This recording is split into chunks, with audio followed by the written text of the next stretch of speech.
Nearly every comment is saying that the camera car driver is responsible because they're driving the wrong way around a one-way car parking system, and apparently they're also speeding. That's not the case at all. Let's look at the video in more detail.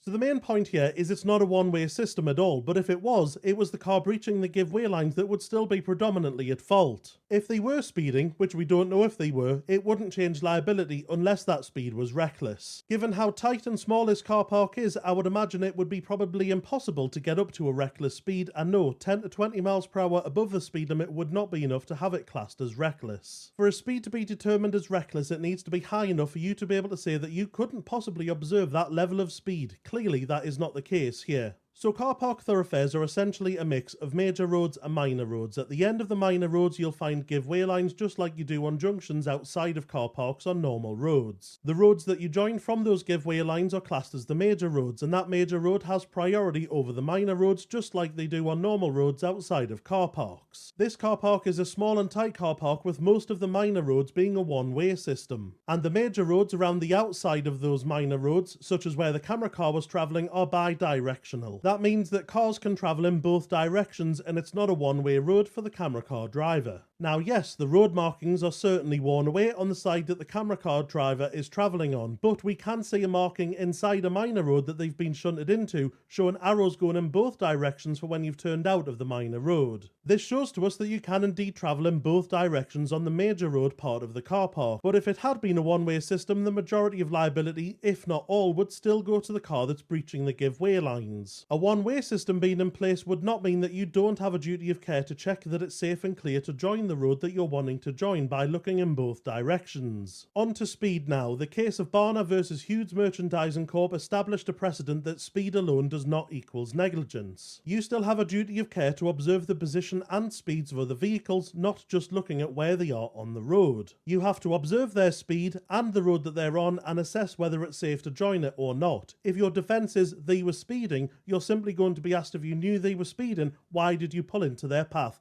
And then your argument has failed. Lovely jubbly, sound as a pound.